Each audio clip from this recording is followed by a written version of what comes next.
이번 주 저희가 주목한 유통가는 라면업계입니다. 라면업계 부동의 1위, 이 농심 관련 소식 취재기자가 아이템으로 갖고 왔는데요.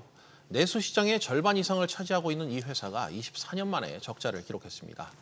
농심은 얼마 전 2분기 실적 발표 이후 얼마 지나지 않아 이 신라면 등 라면은 물론 과자값도 올리겠다고 밝혔습니다. 그런데 경쟁사들의 2분기 실적은 좋게 나와서 이 농심의 실적 부진이 의아하다 이런 반응도 나옵니다. 재료값도 오르고 환율도 올라 이 비용 부담이 커졌다는 게 회사 측 설명인데 취재를 좀 더 해보니까 다른 이유도 숨어 있다고 합니다.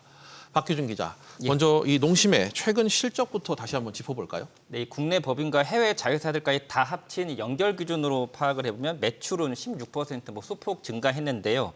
하지만 영업이익을 보면 4분의 1 토막이 났습니다. 네. 왜 그런가 봤더니 별도 기준, 그러니까 국내 실적이 거의 충격 수준으로 안 좋게 나왔기 때문인데요. 농심은 국내 시장에서 이번에 매출이 소폭 뛰긴 했지만 30억 원 이 마이너스 영업이익을 봤습니다. 농심이 국내 사업에서 영업 적자를 낸 건 1998년 이후 24년 만에 처음 있는 일입니다. 네, 일단 해외에서 장사는 잘한 것 같은데 국내에서는 왜 이렇게 적자가 난 거죠? 우선 라면 만들 때 들어가는 밀가루라든지 팜유 같은 이런 원자재 값의 가격이 큰 폭으로 뛴 게 첫 번째로 들 수 있고요.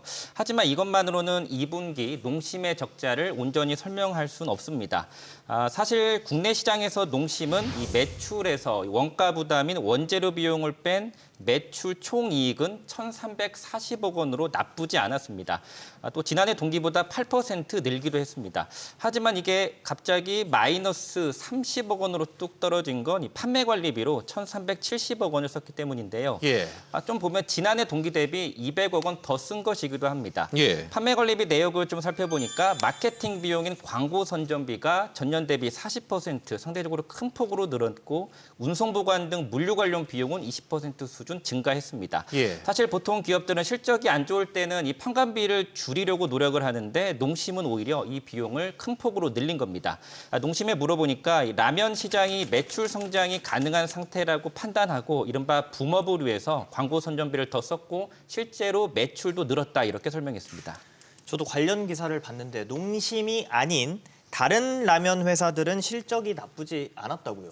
그렇습니다. 경쟁사인 오뚜기와 삼양 실적을 보면 큰 폭의 영업이익을 거뒀는데요.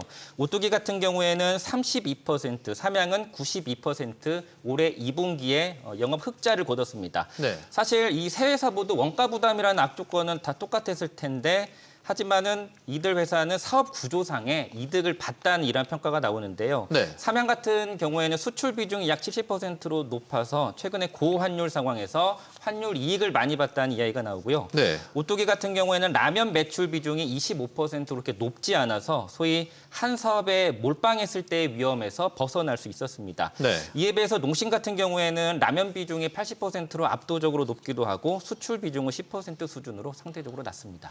방금 말씀하신 대로 말미에 해외 사업 비중이 수출 비중이 10%로 좀 낮은 것 같은데 이 부분을 좀 만회해도 모자랄 판에 또 악재가 최근 터져 나왔다면서요? 그렇습니다. 이 수출용 라면 제품에서 이른바 유해 물질이 검출되는 일들이 연달아 벌어졌는데요. 네. 지난달 신라면 레드에서 유럽연합 기준치를 초과하는 잔류 농약 성분이 검출돼서 해당 상품들이 전량 회수된 바 있고요.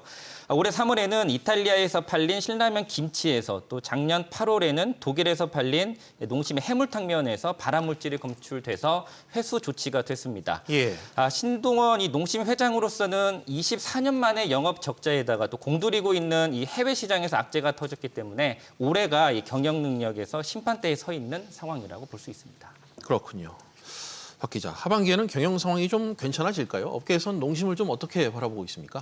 우선 농심이 추석 이후 그러니까 다음 달 15일부터 신라면 같은 라면과 또 새우깡 같은 과자값을 올리기로 했기 때문에요. 수익성은 일단 개선될 것으로 보입니다. 농심이 공개한 가격 인상안에 따르면 출고가는 라면 같은 경우에는 11%, 과자는 평균 5% 올라갑니다. 업계에서는 농심이 국내뿐만 아니라 해외 그리고 수출용에서 파는 그런 판매 가격까지 올릴 수 있다고 보고 있기 때문에 이게 실현이 된다면 실적 개선에 좀 더 속도가 붙을 것으로 보입니다.